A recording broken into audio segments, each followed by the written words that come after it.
Hello students. So we are in the lecture number 1 as we are starting with a new chapter. India की economy किस तरीके से work की 1947 से 1991 तक. Why not 2020? 1991 में कुछ ऐसा हुआ कि इंडियन इकोनॉमी को अपने सारे प्लानिंग चेंज करनी पड़ी, सारे प्लान्स रोकने पड़े. उस चीज को समझने के लिए हम एक अगला चैप्टर करेंगे 1991 से लेके आज तक इंडिया की इकोनॉमी कैसे वर्क कर रही है. लास्ट चैप्टर में हमने किया इंडियन इकोनॉमी ऑन इंडिपेंडेंस 47. इस चैप्टर में हम करेंगे जो कुछ लेक्चर होंगे 4 अराउंड अप्रोक्सीमेटली 4 लेक्चर्स रहेंगे 3 to 5 रेंज. 47 से 91 तक कैसे रहा और अगले चैप्टर में हम करेंगे 91 से आज तक इंडिया की इकोनॉमी में क्या चेंजेस आए हैं. फिर हम पढ़ेंगे आज के इंडिया की प्रॉब्लम्स. कई बुक्स में ये चैप्टर 3 पार्ट्स में डिवाइडेड है या 4 पार्ट्स में डिवाइडेड है. इंडियन इकोनॉमी के फीचर्स, फिर एग्रीकल्चर सेक्टर, फिर इंडस्ट्रियल सेक्टर, फिर service sector. Basically as per NCERT ये एक ही चैप्टर कंसिडर होता है, तो हम एक ही कंसिडर करेंगे. 47 से 50 हम क्यों कंसिडर नहीं करते? द रीजन इज 47 से 50 इंडिया की प्लानिंग स्टेज थी. India was in the planning stage. What is planning stage? India कैसे काम करेगा, इंडिया को कैसे मैनेज करेंगे, इंडिया को कैसे पैसे मिलेंगे, ये सब इन 3 सालों में सोचा गया. और 51 में इंडिया का कॉन्स्टिट्यूशन आया. इसीलिए हम 1951 से 1990 तक पढ़ते हैं.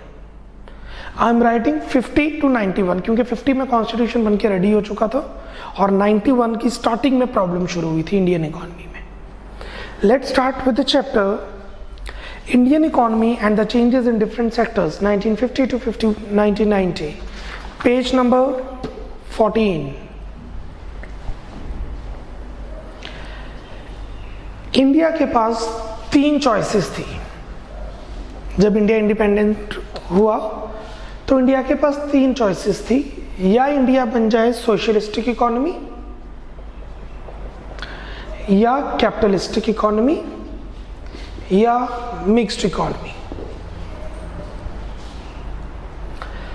सोशलिस्टिक इकोनॉमी वो इकोनॉमी होती है जिसमें सारे डिसीजंस गवर्नमेंट लेती है.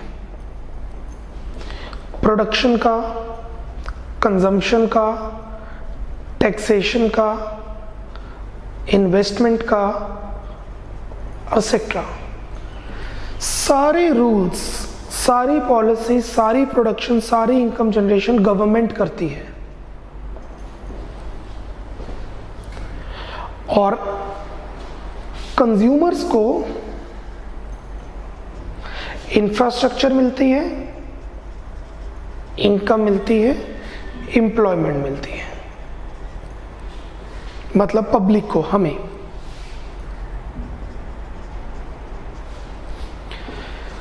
सोशलिस्टिक इकोनॉमी के कुछ एग्जाम्पल हैं. नेपाल जो अब खत्म हो गया, पहले था. बर्मा, उसमें अभी कुछ प्रिंस होते हैं, अभी भी प्रिंस है. नॉर्थ कोरिया डिक्टेटरशिप है उसमें.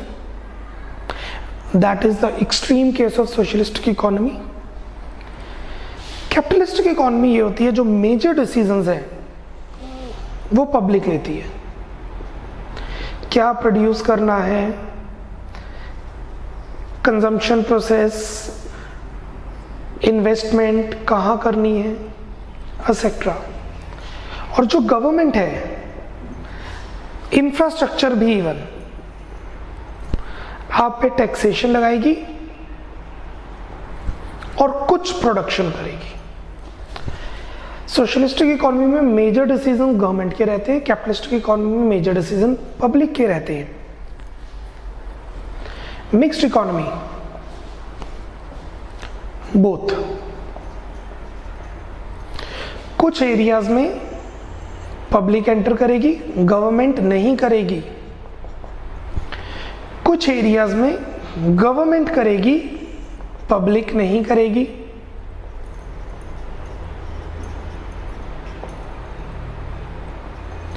और कुछ एरियाज में दोनों काम करेंगे मिलके।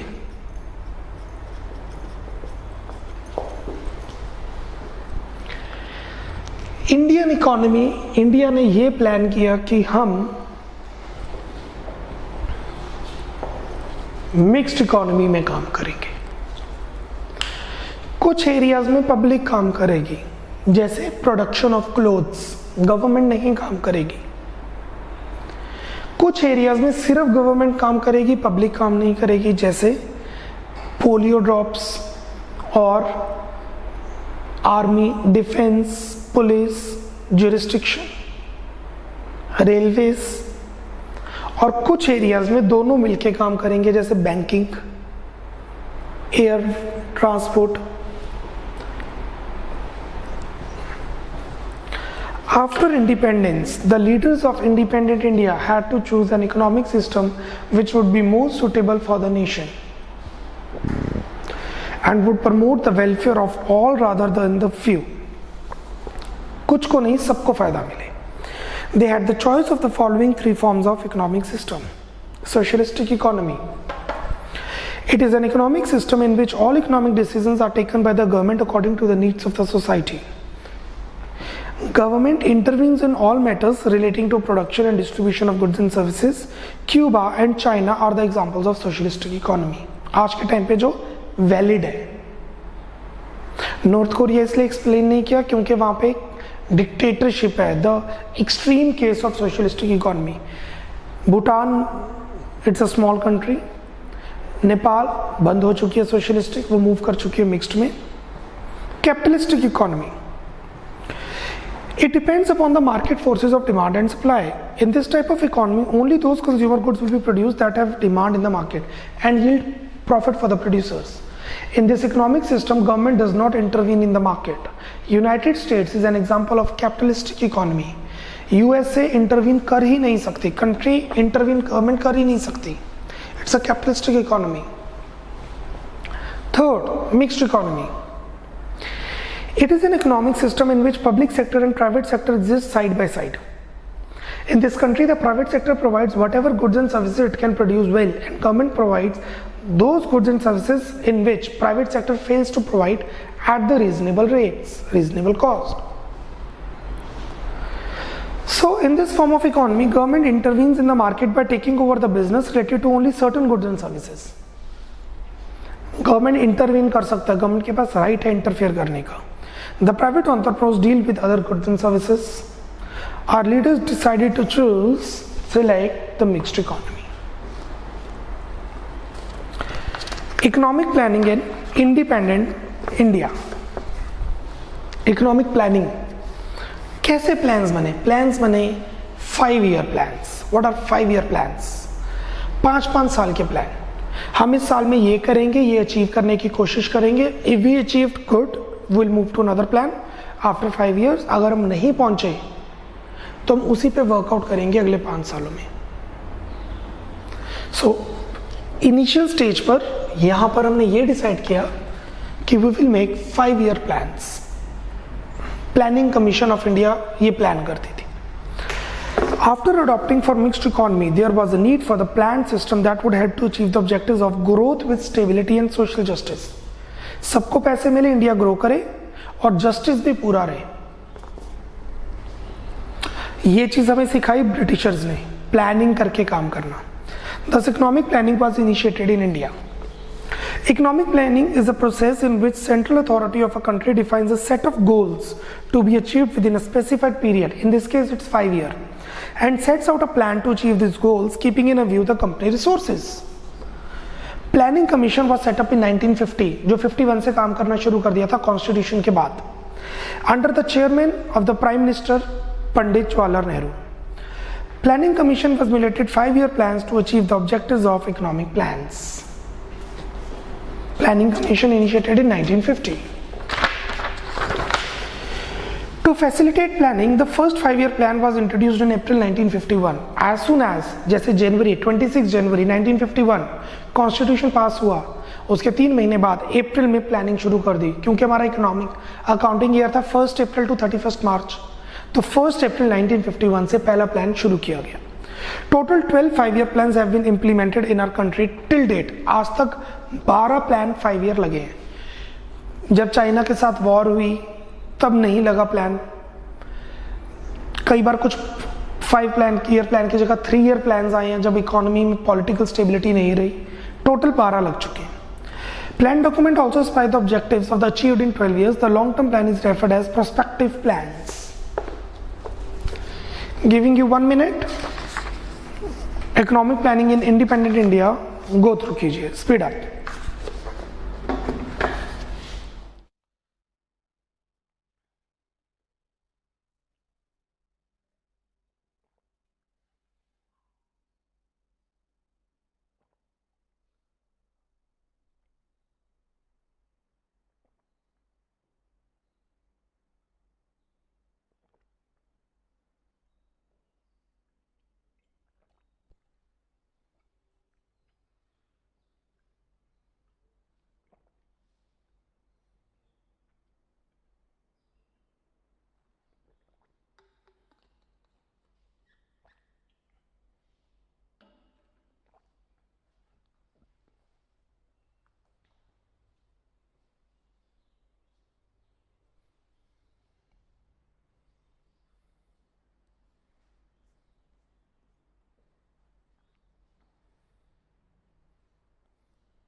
Moving on, common goals for 5-year plans। अभी तक 12 5-year प्लान बन चुके हैं, 12 5-year plans that amounts to 60 years।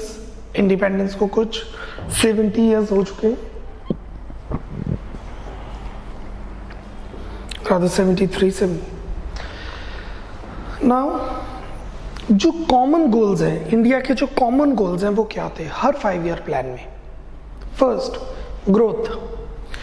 India की जीडीपी को बढ़ाना, इंडिया की नेशनल इनकम को बढ़ाना हर साल, एवरी ईयर, पहले से ज्यादा।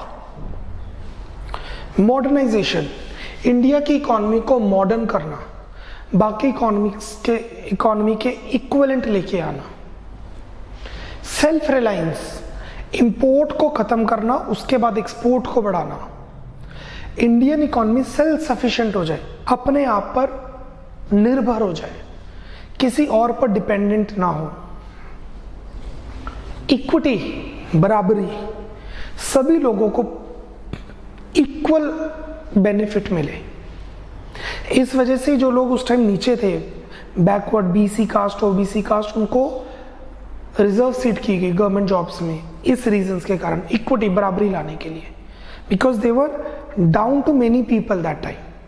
आई am not saying it is good और इट इज बैड, बट वो कोटा सिस्टम इस वजह से आया था।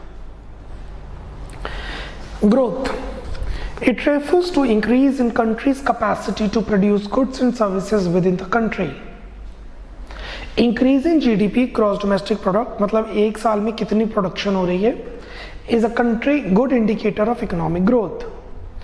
The growth in country's GDP can be achieved by ensuring adequate supply of resources and by increasing the productivity of the factors of production.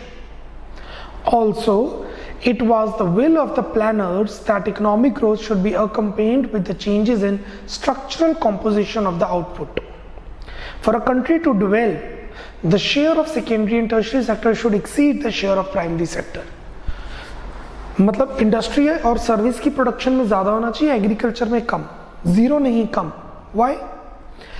जो service sector है वो कम काम में ज्यादा इनकम जनरेट करती है, जो इंडस्ट्री सेक्टर है वो एम्प्लॉयमेंट ज्यादा देती है, और एग्रीकल्चर गुड्स नेसेसिटीज हैं। तो यू में से नेसेसिटीज, कंफर्ट्स एंड लग्जरीज। तो the first is growth, India की जीडीपी हर साल बढ़नी चाहिए, और वो तब बढ़ेगी जब एग्रीकल्चर की प्रोडक्टिविटी बढ़ेगी, ना कि ज्यादा लोग उसमें काम करेंगे, इंडस्ट्री नहीं आएगी और सर्विस सेक्टर पे वर्क करेंगे। Modernization, Adoption of new technology is called modernization. It is embraced to increase the production of goods and services by new technology. Modernization के ब्रैकेट में आप टेक्नोलॉजी लिख सकते हैं. Modernization refers to change not only in production method but also to the social outlook of the society by granting the equal status to the woman. This is also modernization. If a girl wants to work, can. If a woman after marriage wants to work, can.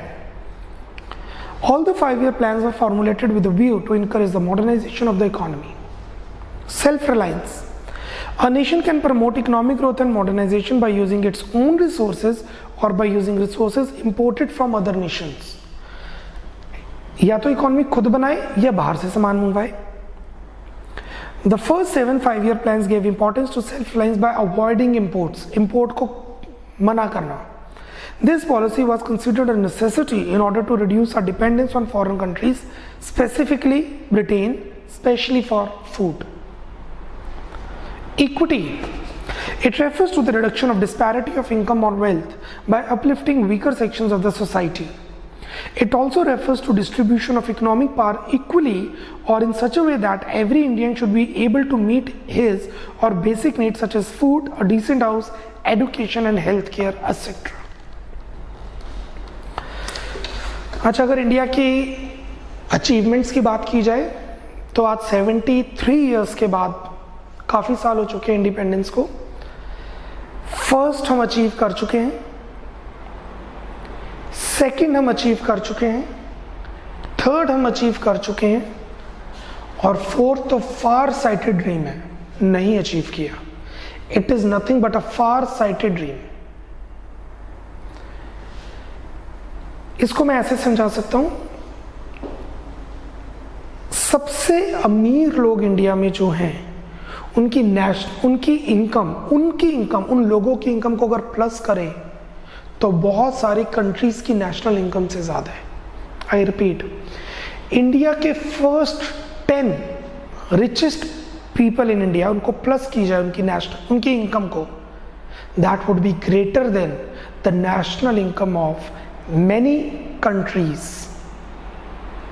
like Kenya, Uganda, Zimbabwe, maybe Pakistan, Bangladesh, Sri Lanka, not combined, individually. और अगर गरीबों की बात की जाए तो 1/3 poor India में रहते हैं पूरे वर्ल्ड के. See the disparity.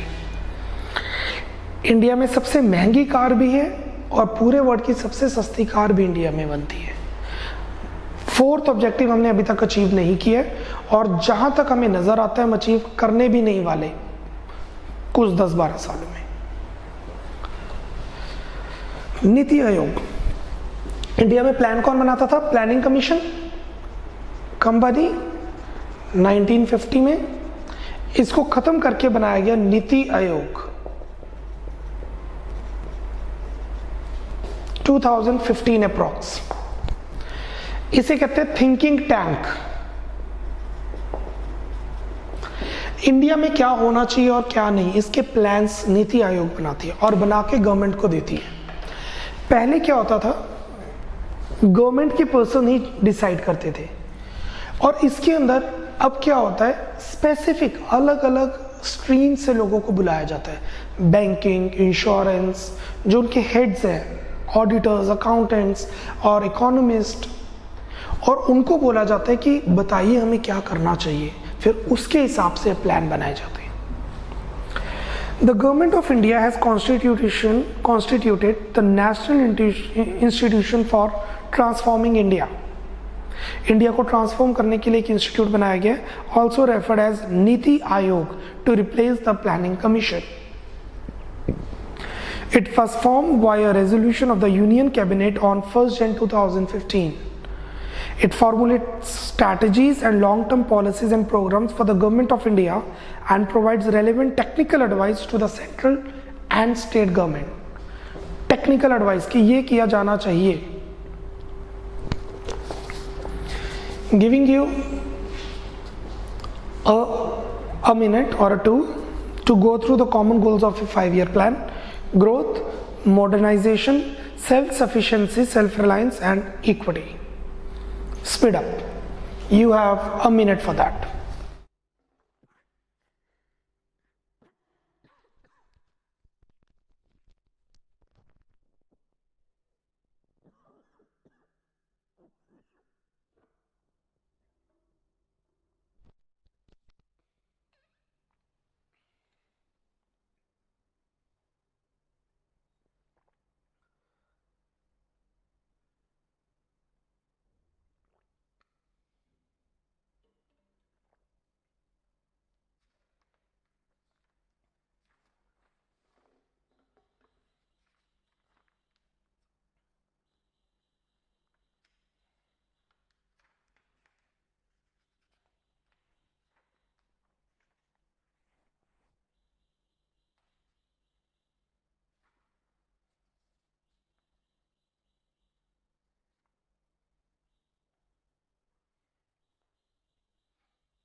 Okay, moving on. Let's move to this topic questions. ये छोटा सा टॉपिक हमने किया, इसके क्वेश्चंस पे मूव कर रहे हैं. एग्जाम में कैसे क्वेश्चंस आ सकते हैं इससे रिलेटेड. जैसे पहले आपको पता है, we are starting with one NCERT questions. मैं आपको एनसीईआरटी के क्वेश्चंस ही एक्सप्लेन कर रहा हूँ. Page number 17, page number 17, question number 13. Question number 13. Define a plan. What is plan? ये डेफिनेशन बिजनेस स्टडीज में भी है. प्लान एक डिटेल्ड स्टडी होती है. आई रिपीट, प्लान एक डिटेल्ड स्टडी होती है जिसमें हमें ये बताना होता है कि हमने एग्जीक्यूशन कैसे करना है, हमने आगे जाके काम कैसे करना है. Plan is a document showing detailed scheme, program and strategy worked out in advance for achieving an objective. Plan एक डॉक्यूमेंट होता है जिसमें स्कीम लिखी होती है, प्रोग्राम्स और स्ट्रैटेजीज पहले से ही कि हमने कैसे काम करना है. It is a specific action which aims to help the organization or a country in achieving the objectives. Organization है तो हम बिजनेस स्टडीज में पढ़ेंगे, कंट्री है तो हम इंडियन इकोनॉमी में पढ़ेंगे. Plan is a plan. Question number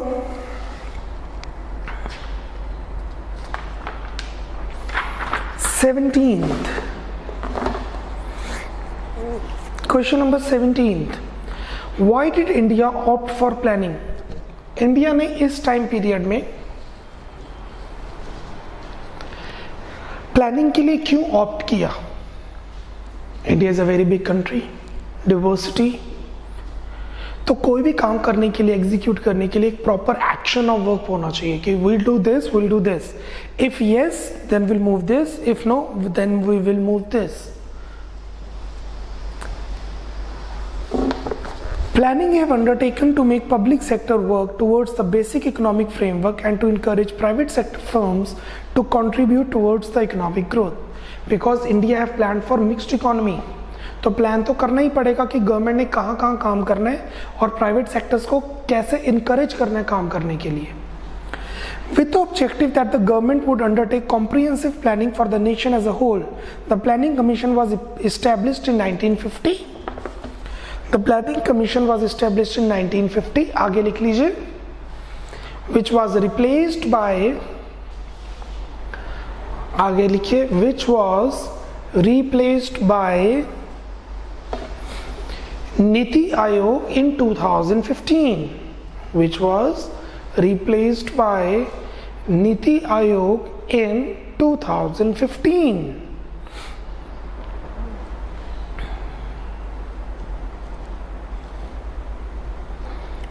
Next, why should plans have goals? Plans के goals होने क्यों जरूरी हैं? What is plan? हम इस तरीके से काम करेंगे, आपको मोटिवेशन ही नहीं मिलेगा जब तक आपको यही नहीं पता हम ऐसा क्यों काम करेंगे. हम ऐसा काम करेंगे क्योंकि हमने ये अचीव करना है. आप प्लस 2 में पढ़ेंगे अच्छा तो बेटर है, आप प्लस 2 में अच्छा पढ़ेंगे तो आप वो अचीव करेंगे जो आप चाहते हैं. एक अच्छे कॉलेज में एडमिशन लेना, दिल्ली यूनिवर्सिटी में जाना, सीए में फोकस करना, अकाउंट्स पे फोकस करना पड़ेगा. So you should have a goal, why you are doing this, so that we can achieve this. Every plan should have specified goals which it seeks to pursue. Goals are the ultimate targets, the achievement of which ensures the success of plans. A plan specifies the means and the ways to allocate the scarce resources in an optimal manner to achieve the desired goals. Without specific goals, a plan would be the directionless and resources would not be utilized in a proper manner without wastage.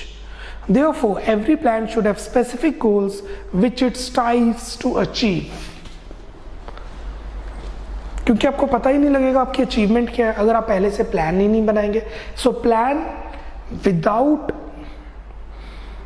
Objective is directionless. Nineteenth, why was it necessary for a developing country like India to follow self-reliance as a planning objective? Self-reliance क्यों जरूरी था? हमने 4 points पढ़े थे. What were the 4 things? Equity, growth, modernization, self-reliance. कि India में at least उतनी production हो जितनी हमें चाहिए. इंपोर्ट अवॉइड करें हम मैक्सिमम, इंपोर्ट सब्सटीट्यूशन, उसकी जगह हम एक्सपोर्ट करें या इंडिया में कुछ और बनाए जो हम इंपोर्ट करते हैं. वाई इट इज नेसेसरी, क्यों जरूरी था? क्योंकि अगर इंडिया में प्रोडक्शन होगी, अगर हम सेल्फ सफिशिएंसी में काम करें, मुझे नहीं पता ऑथर ने क्या लिखा है, आप अपना दिमाग लगाइए क्योंकि इसमें कौन सा पॉइंट्स हैं जो लर्न करने हैं. सेल्फ सफिशिएंसी से क्या होगा? इंडिया में प्रोडक्शन बढ़ेगी जिससे एम्प्लॉयमेंट इंक्रीज करेगी, इंडिया की जीडीपी बढ़ेगी, पॉवर्टी कम होगी. इंडिया में प्रोडक्शन होगी, एम्प्लॉयमेंट इंडिया की बढ़ेगी, इंडिया की नेशनल इनकम बढ़ेगी, इंडिया की पॉवर्टी कम हो जाएगी. वाइस वर्सा, इंपोर्ट्स कम होंगे तो इंडिया की मनी बाहर कम जाएगी, लीकेजेस कम हो जाएगी, इंडिया की मनी बाहर कम जाएगी. लेट्स सी ऑथर ने इसको किस तरीके से प्रेजेंट किया.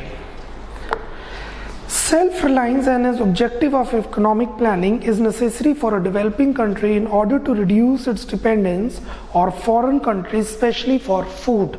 Please underline specifically for food, ताकि starvation की problem ना हो. Promoting self-reliance increases employment generation in the country. Also, it is understandable that people who were recently freed from the foreign dominance should have importance of self-reliance. और उन्होंने इस चीज और food के बारे में लिखे हैं, food security.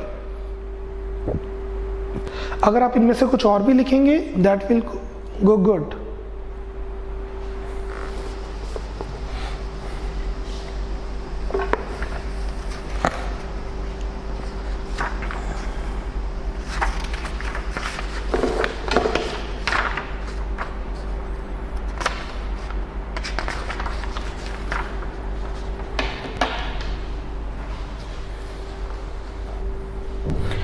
Kindly go through all the 3 questions जो मैंने अभी आपको करवाए.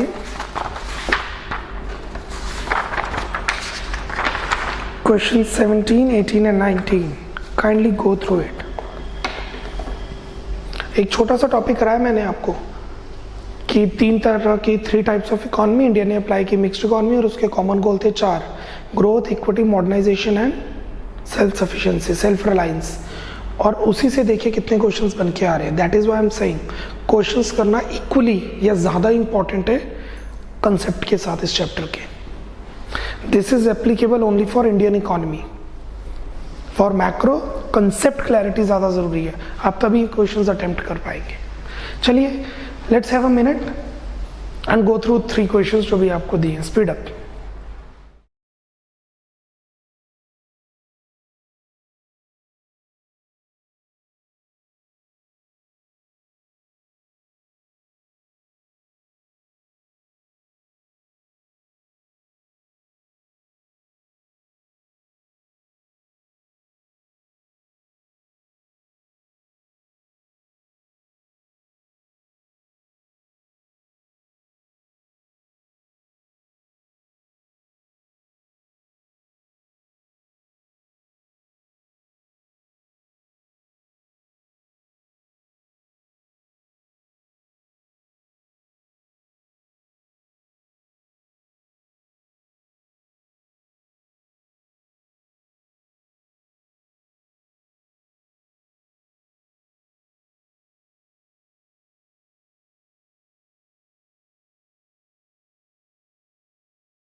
Okay, moving on. Page 19, question 26.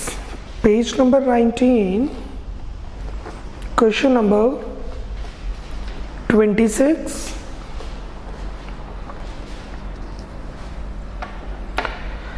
Explain growth with equity as a planning objective. 4 objective थे, एक था ग्रोथ, एक था इक्विटी. इन दोनों को इकट्ठा करते हैं ग्रोथ विद इक्विटी. क्या है वो ऑब्जेक्टिव? देखिए, एक कंट्री है, सभी ध्यान दें, एक कंट्री है, उसने 10,000 करोड़ रुपीस कमाए. एग्रीकल्चर सेक्टर में 7,000, इंडस्ट्रियल सेक्टर में 2,000 और सेकेंड टर्शरी सेक्टर में 1,000. और एक कंट्री है बी, उसने से 9,000 करोड़ कमाए. एग्रीकल्चर में 3, इंडस्ट्रियल में 29 एंड टर्शरी में 31. Which is better? अगर ग्रोथ के व्यू पॉइंट से देखा जाए तो दिस इज बेटर. इसने ज्यादा कमाया है. According to growth objective country is doing good. अगर इक्विटी के हिसाब से बात की जाए तो बी बेटर है. सो ग्रोथ विद इक्विटी का मतलब है कि कंट्री किसी कंट्री के हिसाब से नहीं, अपने से ज्यादा कमाए. मतलब अगर पहले 9 तो अगली बार 92, पर इक्विटी की फॉर्म में कमाए, इक्वल डिस्ट्रीब्यूशन में कमाए. इंडिया ने ग्रोथ तो अचीव कर ली है कि 9 से 95, 95 से 10,000, बट इक्विटी अचीव नहीं की और वो अचीवेबल भी नहीं है, नजर नहीं आ रहा है आगे आने वाले सालों में. Question 26, explain growth with equity as a planning objective. Both growth and equity are the 2 important objectives of Indian planning. While growth refers to increase in the national income over a long period of time, India की national income 5% average increase करती है. Minimum 2% है अभी तक जो increase की है, और मैक्सिमम 10% है जो हम अचीव कर चुके हैं. हर साल कंप्यूट होती है. Equity refers to the equitable distribution of this income so that the benefits of higher economic growth can be passed to all the sections of population to bring about social justice. जो income बढ़ी है वो सब में divide हो, that too equally. Growth is desirable, but growth in itself does not guarantee the welfare of society. Growth is assessed by the market value of goods and services produced in the economy. किसी country में production ज़्यादा होगी तो growth हो जाएगी, and it does not guarantee an equitable distribution of income. In other words, the major share of GDP might be owned by a small proportion of population, जैसे India में होता है, which may result in the exploitation of the weaker society or sections of the society. Next question. पहले इस answer को go through कीजिए. Have a minute, take a minute, 1 minute लीजिए और क्वेश्चन को गो थ्रू कीजिए.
Does modernization, next question, does modernization as a planning objective create contradiction in the light of employment generation? Explain. क्या modernization से employment generation कम होगी? देखिए, जब modernization होती है, what is modernization? आप capital intensive technique की तरफ जा रहे हैं. जब आप capital intensive technique की तरफ जा रहे हैं, that means आप लेबर इंटेंसिव टेक्निक से दूर हो रहे हैं. अगर लेबर इंटेंसिव टेक्निक दूर हो रही है तो एम्प्लॉयमेंट क्या हो जाएगी? कम. तो क्या मॉडर्नाइजेशन अनएम्प्लॉयमेंट को बढ़ाता है? क्या मॉडर्नाइजेशन एम्प्लॉयमेंट अपॉर्चुनिटीज को कम करता है? तो क्या मॉडर्नाइजेशन और एम्प्लॉयमेंट कॉन्ट्राडिक्ट करते हैं एक दूसरे को? इसके दो आंसर हैं, येस और नो. रीजनिंग के हिसाब से यस में तो यही है बिल्कुल. नो में है ऐसा कोई कंट्री मॉडर्न ही नहीं बनेगी. नो में है vocalisation. Vocalisation that means knowledge economy.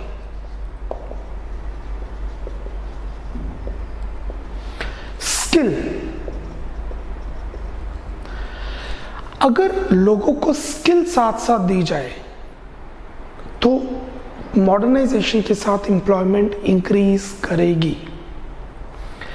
जैसे ऑनलाइन स्टडीज देना, कई टीचर्स ऑनलाइन अब नहीं पढ़ा पाएंगे, तो आज से 5 इयर्स के बाद, 10 इयर्स के बाद वो टीचर्स अनएम्प्लॉयड हो सकते हैं, क्योंकि उनके पास नॉलेज है पर स्किल नहीं है. और स्कूल्स मॉडर्नाइज्ड हो गए, उन्होंने टाइम के हिसाब से अडॉप्ट नहीं किया. बहुत सारे बिजनेस डीमोनेटाइजेशन के बाद बंद हो गए थे. जब नोटबंदी हुई बड़े बिजनेस बंद हो गए. क्यों? इंडिया मॉडर्न हो गया. E payment, Paytm, bank, wallet payment. But जो लोग मॉडर्न नहीं हुए वो अनएम्प्लॉयड हो गए. And one more case, with introduction of Uber and Ola, Uber Ola के आने की वजह से मॉडर्नाइजेशन आ गई, पर जो लोगों के पास स्किल नहीं थी, रिक्शा चलाते थे, वो अनएम्प्लॉयड हो गए. एंड दिस इज कॉल्ड, जरूरी नहीं है कि मॉडर्नाइजेशन से अनएम्प्लॉयमेंट आए, साथ में अगर स्किल हो तो अनएम्प्लॉयमेंट नहीं आएगी. मैं प्रेफर करूंगा आपका ये आंसर भी आप लिखेंगे, कोई टीचर नंबर नहीं काट सकता, क्योंकि ये मॉडर्नाइजेशन से लेबर इंटेंसिव टेक्निक कम होती है, एम्प्लॉयमेंट कम हो जाएगी, बेरोजगारी आएगी कंट्री में. तो जब भी कंट्री मॉडर्न होती है, आप अपने आप को चेंज कर लो, स्किल ले आओ, आप अच्छा वर्क करोगे, आप बेरोजगार नहीं होंगे. क्वेश्चन है, Does modernization as a planning objective create contradiction in the light of employment generation? क्या इकोनॉमी में जब मॉडर्नाइजेशन आती है तो लोग बेरोजगार होते हैं? No. Modernization as a planning objective does not contradict employment generation. Rather, modernization and employment generation share a positive relation, but in the long run. Modernization refers to the new technology, modern technology in the production process. This may take some people lose their job in the initial stages as machines take place of men. But gradually, the use of modern technology and input will raise the productivity and consequently the income of the people. That will further raise the demand of goods and services. किनकी job जाएगी जिनके पास skill नहीं होगी? ऐसे तो Japan एक छोटी सी country है और उसकी नेशनल इनकम बहुत ज़्यादा है, बहुत बड़ी बड़ी कंट्री से ज़्यादा है, क्योंकि वहाँ पे स्किल और मॉडर्नाइजेशन बहुत है। टेक्नोलॉजी सारी जापान से आती है और लोगों के पास स्किल भी है। In order to fulfill the increased demand, more production output will be required and there will be more job opportunities that will lead to higher employment in the economy. Even in the short run, modernization leads to creation of employment opportunities for underlying skilled labor. If proper training and vocational education is provided, it will lead to better employment in terms of quality of work and earnings.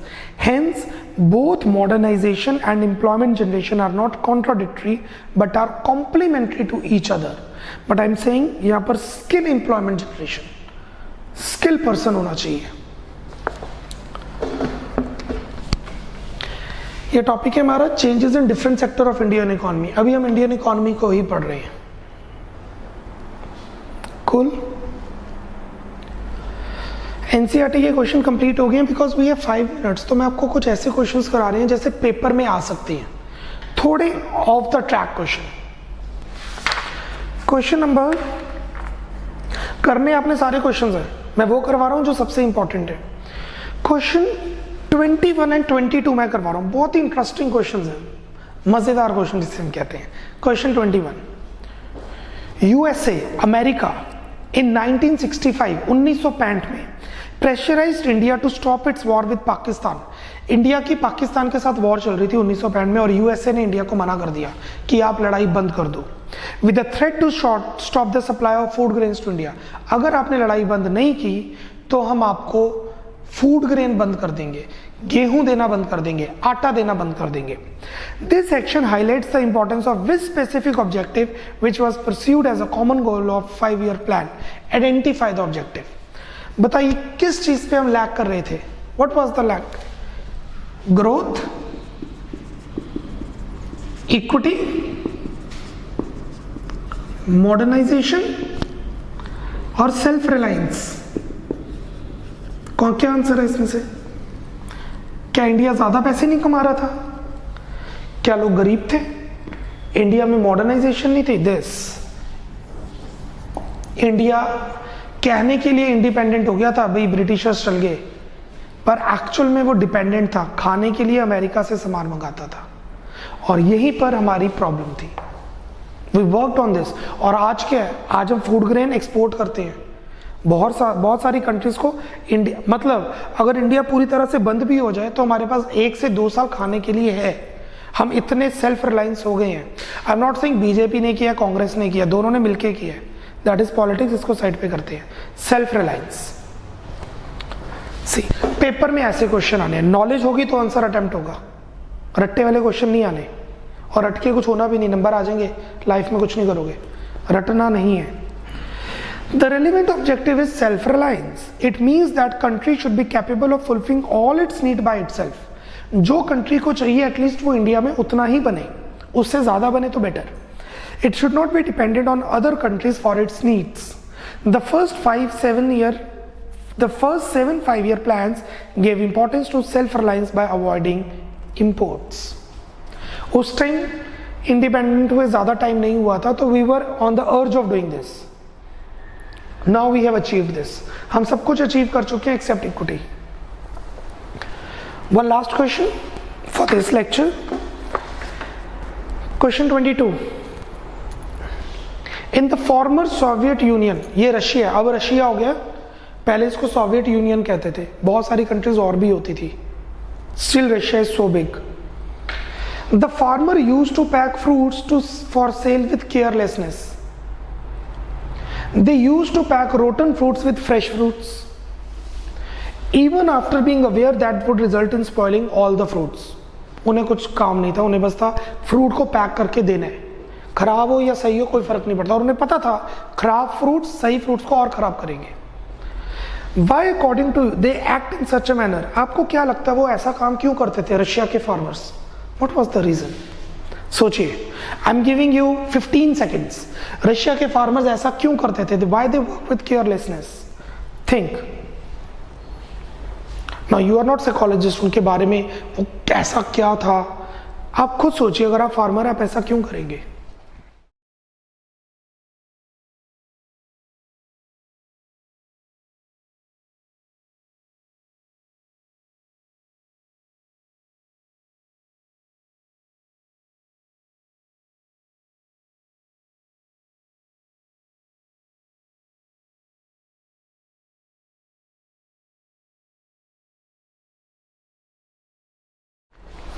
Ji, lack of incentives, salary कम मिलती थी, wages कम मिलते थे, they don't give their 100%. और ऐसा Indian farmers के साथ भी अब हो रहा है. अब गवर्नमेंट कुछ नहीं कर सकती, मार्केट ही हमारी ऐसी है.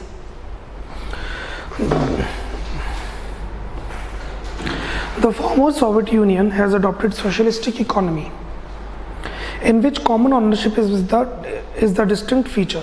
सब कुछ गवर्नमेंट के अंडर होता था. The farmers in the former Soviet Union did not own any land. Farmers के पास अपना कोई लैंड नहीं.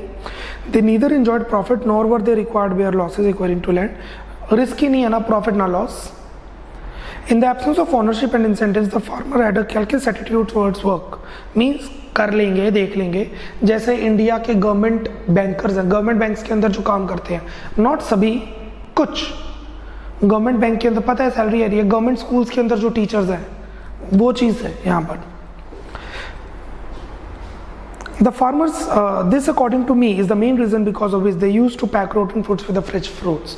Same with goes with Indian banking system, Indian education system and Indian health system. उनके पास ना प्रॉफिट है ना लॉस है, और जो कॉमन रिक्वायरमेंट है, कॉमन वो प्रॉफिट्स किसके पास है? गवर्नमेंट के पास. So they don't want to take extra, they don't want to give extra effort on this. Done.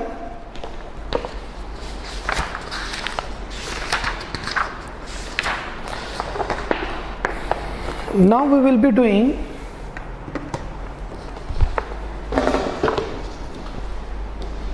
Three sectors. तीन sectors, agriculture sector, industrial sector and foreign trade. क्या क्या चेंजेस नजर आए इन 40 सालों में इंडिया के? So I we will be doing this chapter in 4 lectures. The first lecture been completed, second, third, fourth, along with इनके questions किए जाएंगे. Clear? Bye bye, take care, God bless.